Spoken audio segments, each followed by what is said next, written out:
Assalamualaikum warahmatullahi wabarakatuh. Waalaikumsalam warahmatullahi wabarakatuh. Alhamdulillahirabbil alamin. Wa bihi nasta'in ala umuri dunya waddin. Wassalatu wassalamu ala asyrofil anbiya'i wal mursalin. Maulana Muhammadin wa ala alihi washabihi ajmain. Amma ba'du. Marilah kita panjatkan puja dan puji syukur kehadirat Allah Subhanahu wa taala yang mana pada malam hari ini insyaallah dalam acara yang penuh berkah, dalam acara halal bihalal Jamiah Santri As-Suyuti, insyaallah kita masih diberikan kelimpahan rahmat, taufik dan hidayahnya. Sholawat dan salam kita aturkan pada Nabi Muhammad SAW. Allahumma sholli alaihi. Biqauli Allahumma sholli ala Sayyidina Muhammad wa ala ali Sayyidina Muhammad. Semoga kita termasuk orang-orang yang mendapatkan syafaatnya di hari kiamat nanti.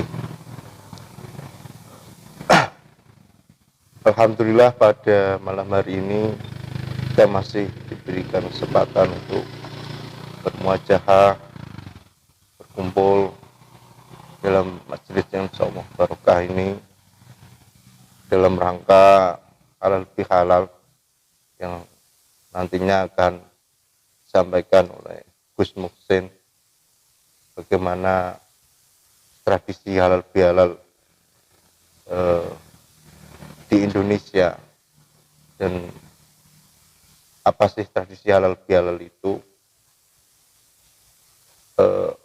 Di samping saya juga ada Gus Mukhtar nanti akan juga memaparkan pendapatnya tentang halal bihalal.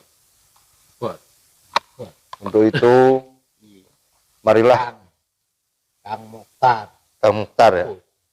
Kang Mukhtar. Untuk itu marilah sama-sama kita simak bagaimana sejarahnya halal bihalal itu dari Gus Muhsin. Monggo Gus disampaikan bagaimana seluk-beluk halal bihalal itu dan sejarahnya. Terima kasih. Saya aturkan. Assalamualaikum warahmatullahi wabarakatuh. Waalaikumsalam warahmatullahi wabarakatuh. Terima kasih kesempatannya yang dikasihkan kepada saya.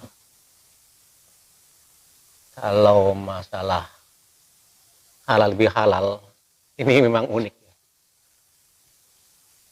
Sebab halal bihalal ini adanya di Malaysia, di Indonesia. Adapun di Arab sendiri nggak ada.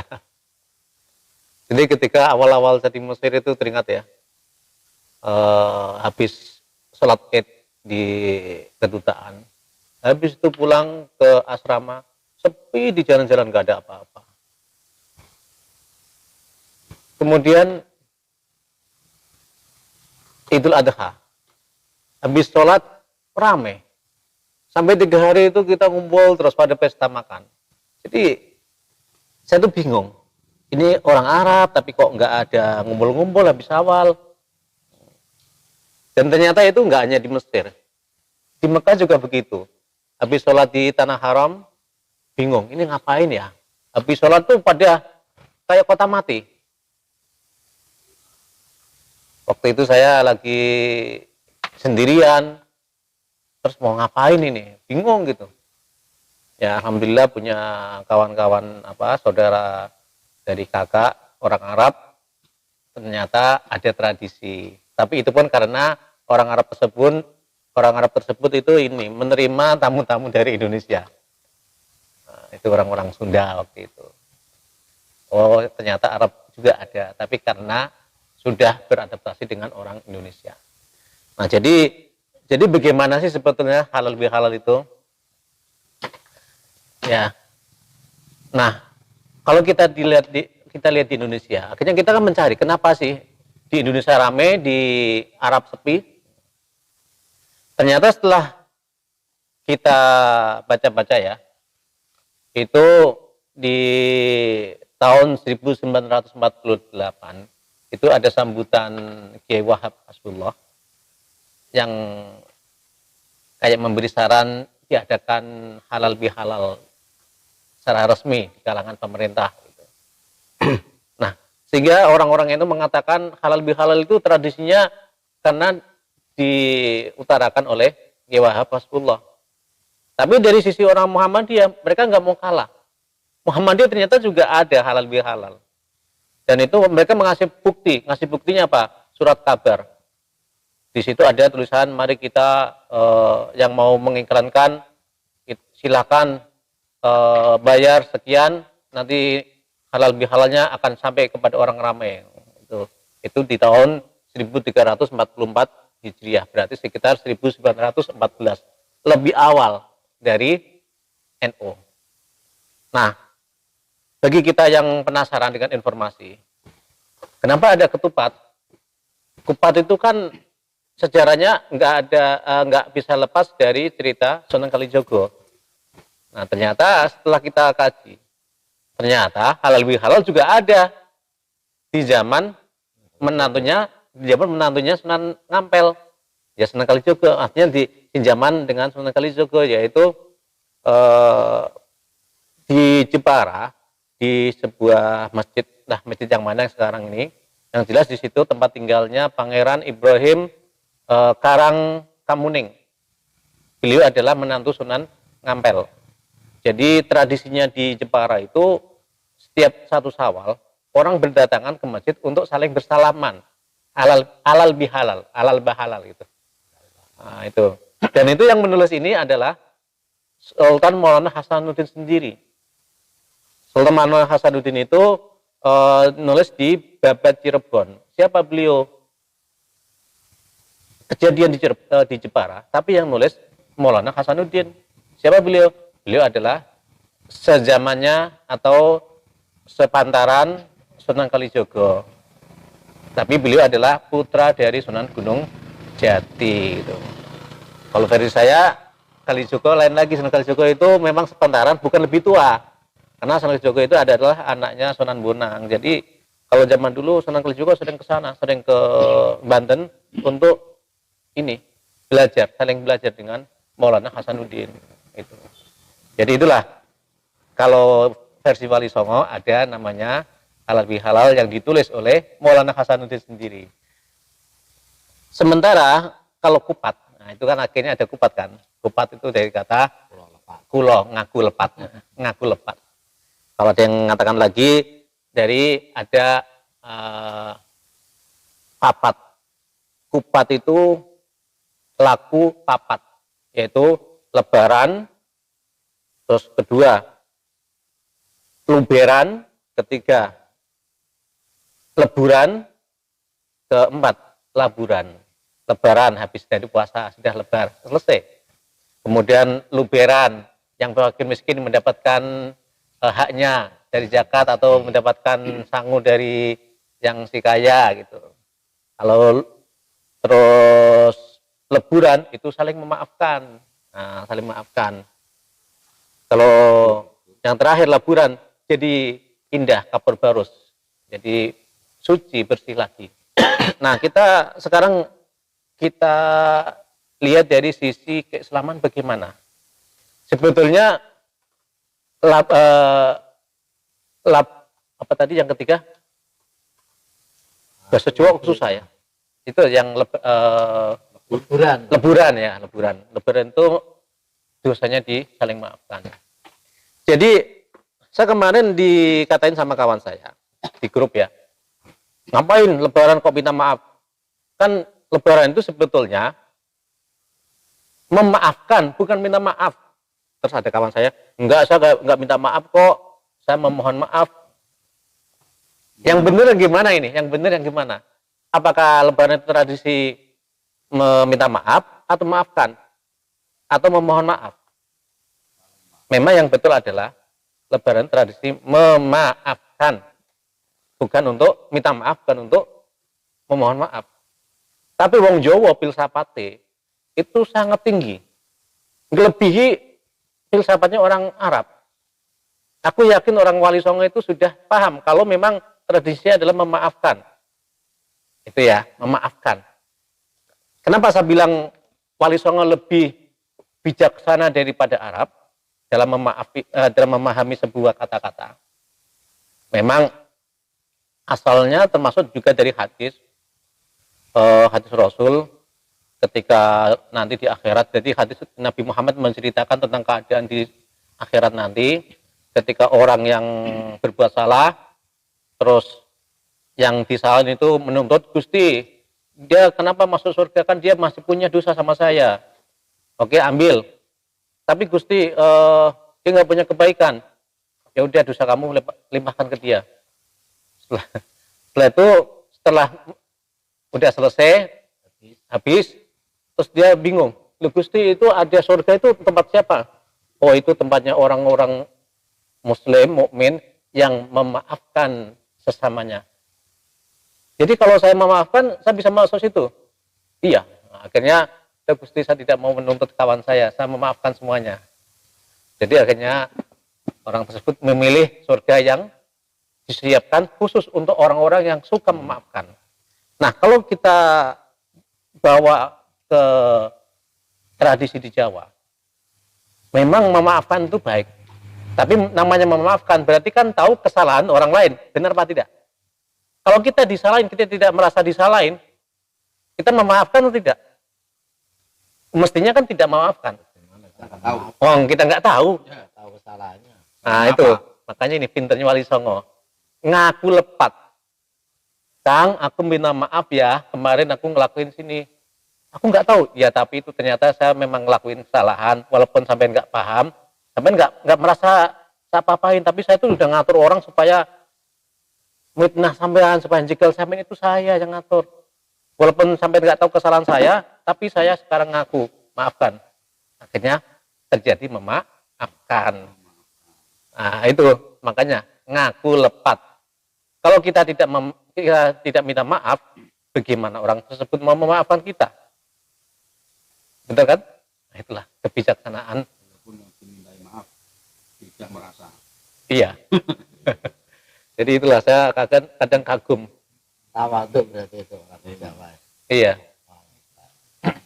Kalau jadi juga ada kalau tradisi Arab itu ketika salah langsung minta maaf. Tapi kalau orang Jawa dicelengi sih tadi. Jadi kesalahan nanti aja dikumpulin di lebaran aja sekaligus. Ya kalau masih hidup. Kalau Arab itu memang ketika melakukan kesalahan, langsung minta maaf. Nah, jadi masing-masing itu punya kelebihan dan punya kelemahan. Jadi itu sekitar tentang halal bihalal. Silakan. Ya. Jadi sudah dipaparkan makna halal bihalal dan disambung dengan filosofi kupat ngaku lepat oleh Gus Muhsin. Untuk selanjutnya mungkin Kang Muhtar mau menambah atau punya tradisi khusus tentang halal bihalal atau lebaran ini, monggo Kang Muhtar. Halal bihalal ala orang desa. Halal bihalal ala orang desa. Itu bagusnya gini, kalau halal bihalal orang-orang desa itu kan selain istilah halal bihalal itu ada lanjutan. Jadi silaturahim itu loh. Itu mungkin yang ada nilai lebih ya. Jadi kalau lebaran itu biasanya itu orang itu disempat-sempatkan untuk bersilaturahim. Orang kita setahun pisan, ya itu silaturahim ke sanak saudara, bahkan orang tua mungkin tempat jauh, tempat yang sangat jauh. Seperti saya ini kan orang tua saya kan jauh di Maluku. Nah, itu biasanya disempat-sempatkan. Dan kalau tidak sempat ya sekarang kan ada fasilitas IT, pakai HP bisa video callan.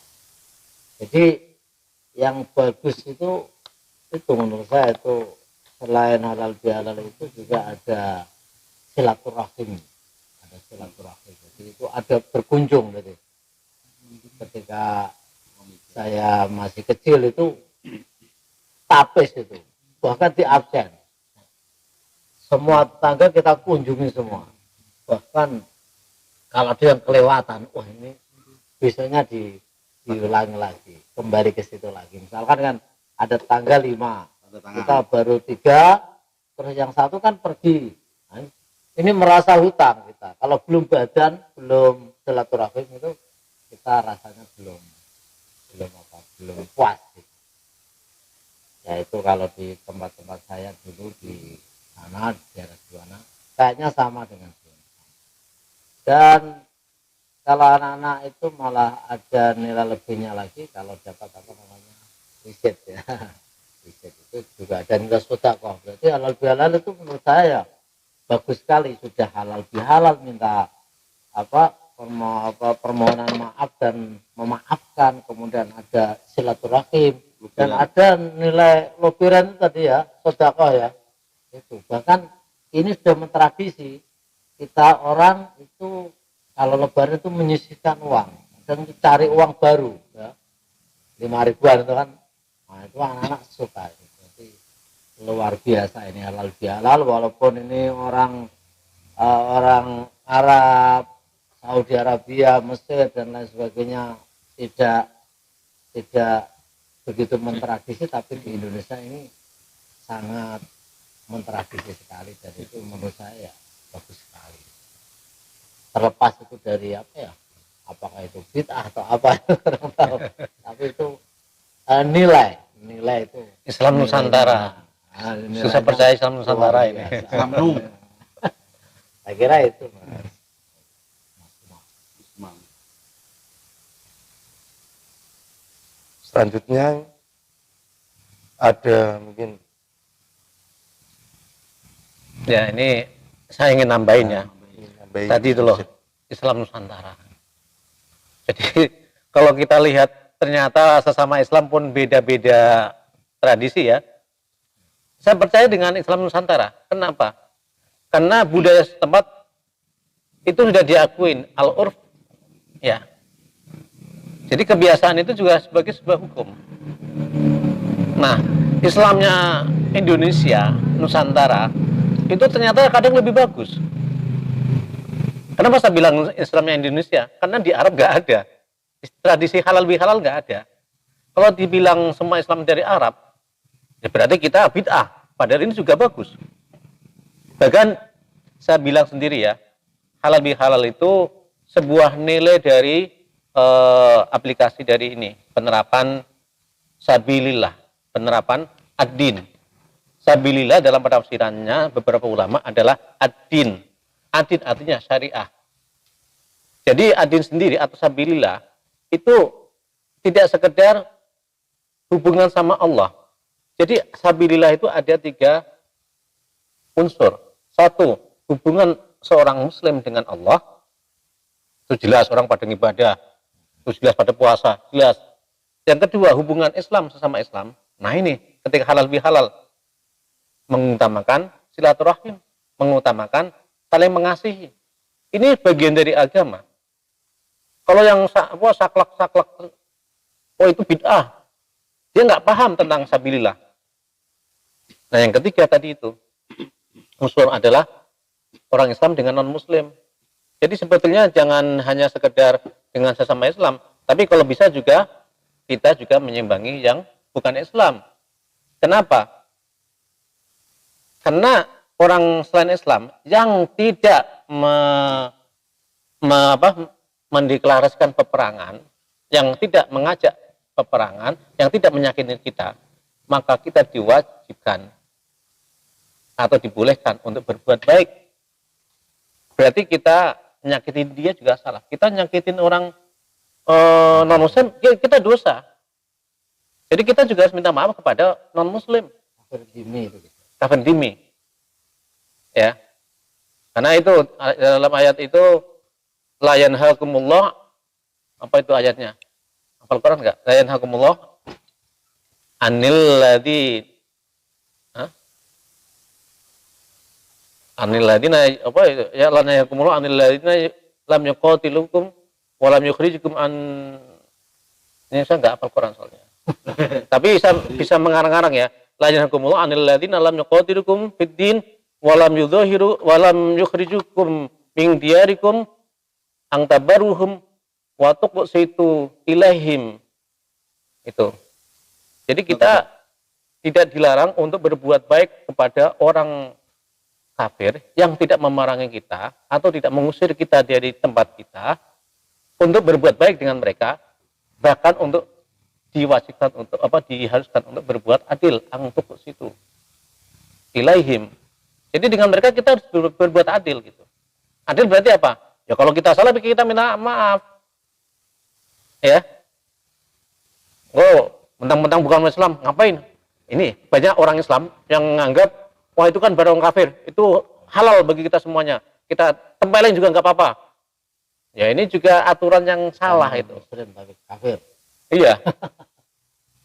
Innama yanhakumullah. Ayat berikutnya diteruskan, innama yanhakumullah, tapi Allah melarang untuk berbuat baik kepada orang kafir yang memerangi kalian dan mengusir kalian dari tanah kalian. Itu baru kita boleh.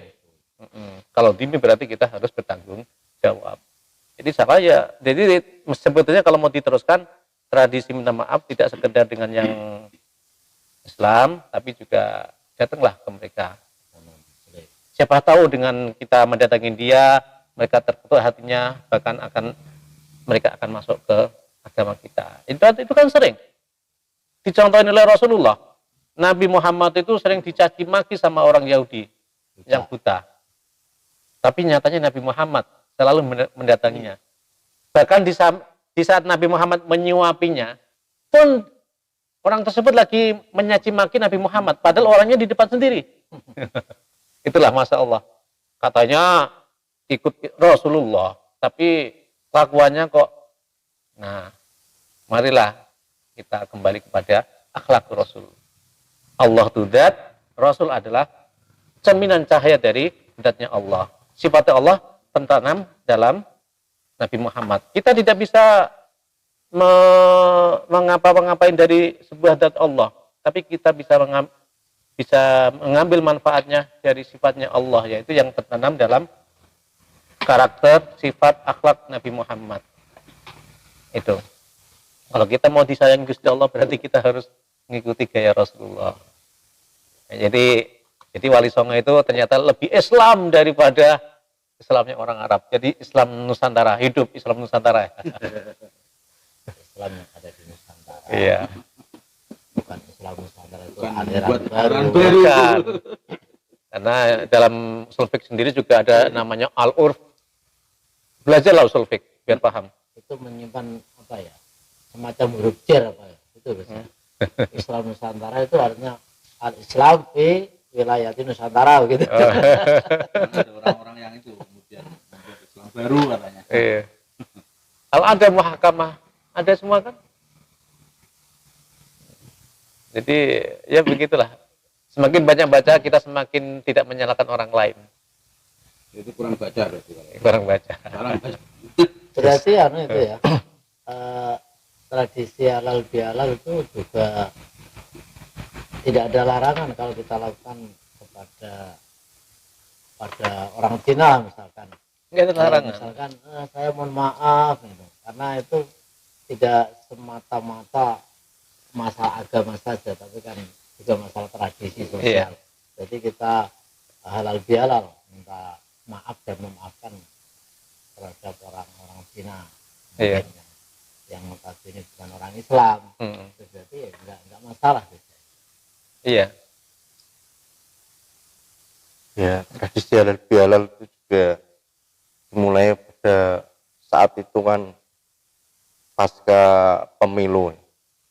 Kiai Wahabasullah itu ada 3 golongan, yaitu pendukungnya nasionalis Soekarno, pendukungnya yang agamis, diantaranya NU, dan yang satu abangan, supaya memecahkan suasana tidak beku menjadi saling memaafkan.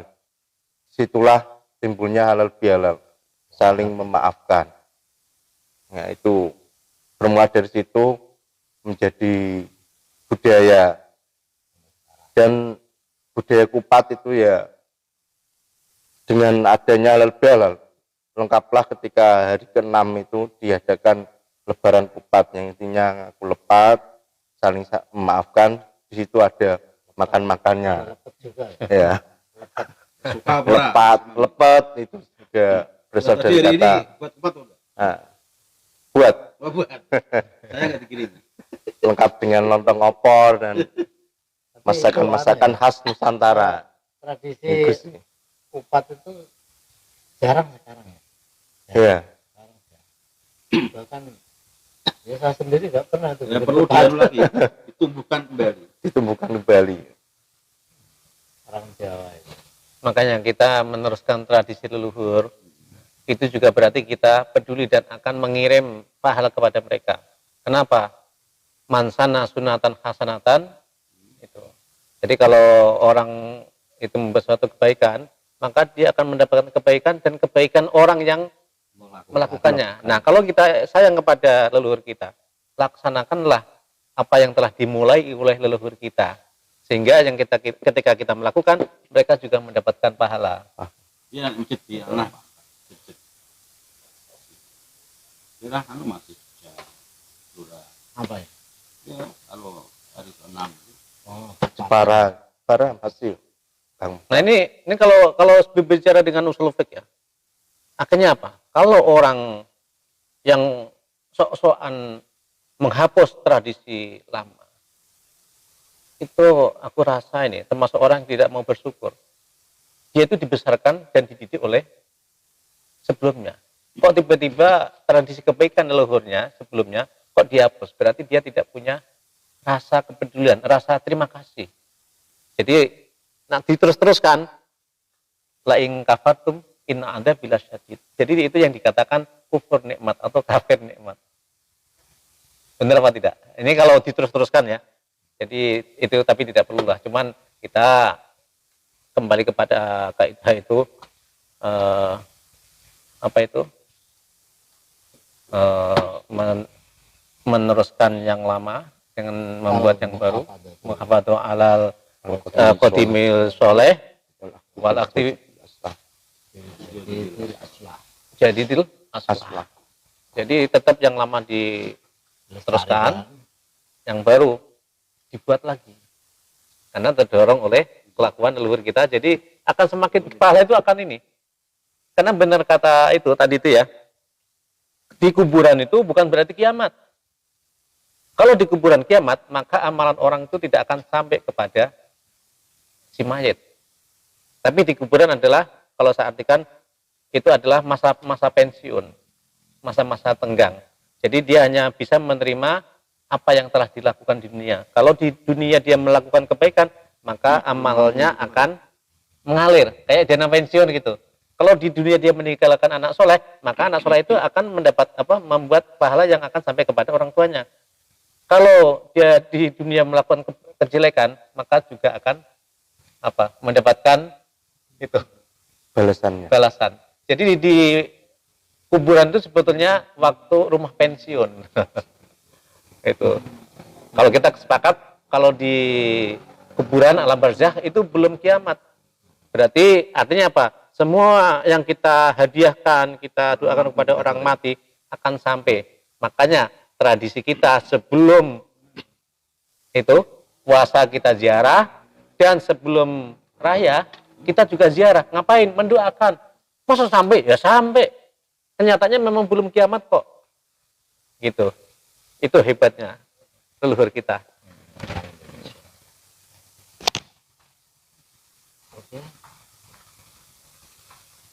Begitu. Untuk lanjut, ya itulah tradisi halal bihalal. Bagaimana sangat menarik yang disampaikan oleh Gus Muhsin dan Kang Mukhtar.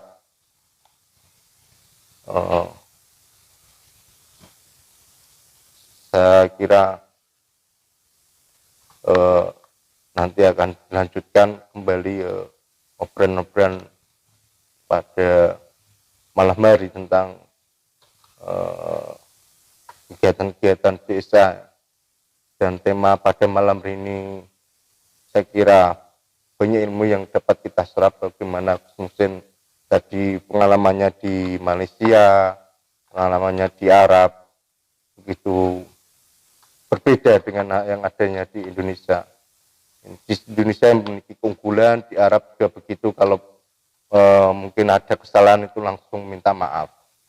Kalau di Indonesia mungkin karena rasa toleran, jadi manusia itu memiliki apa ya, kelapangan hati yang jembar dengan saudara, tetangga, jadi terjalinlah hubungan harmonis di Jawa ini. Kalau Lebaran itu ya mungkin karena sebulan ini kita sudah melakukan ritual puasa, sholat tarawih, ngaji ya. Dengan begitu dosa yang telah dimaafkan Allah ini tidak gratis. Kita harus ketemu dengan saudara-saudara kita, tetangga kita, agar benar-benar kesalahan kita ini, oh ngaku salah, oh kita pernah berbuat salah, dan begitu dimaafkan. Nah, lengkaplah sudah, karena lengkap itulah tradisi-tradisi dilanjutkan dengan kupatan, lepetan, yang itu sehingga menjadi komplit, karena kafah sendiri itu ya tidak setengah-setengah, jadi sesuatu yang istilahnya menyeluruh. Jadi ibadah ini menjadi pungkasnya, menjadi sesuatu yang lengkap dengan adanya santapan. Apalagi kalau setelah sholat Idul Fitri berjamaah di masjid atau lapangan, itu dilanjutkan dengan istilahnya makan bersama, nampanan istilahnya, makan bersama-sama supaya merekatkan kembali kita sama saudara, sama umat Islam, untuk saling maafkan, saling berjabat tangan. Ya, mungkin pada pertemuan kali ini seharusnya kalau kita bahas ini malam pun tidak selesai, tapi apa dikata karena sudah malam, mungkin apabila ada salah kata saya mohon maaf. Saya akhiri, walakum minkum. Wassalamualaikum warahmatullahi wabarakatuh. Waalaikumsalam warahmatullahi wabarakatuh.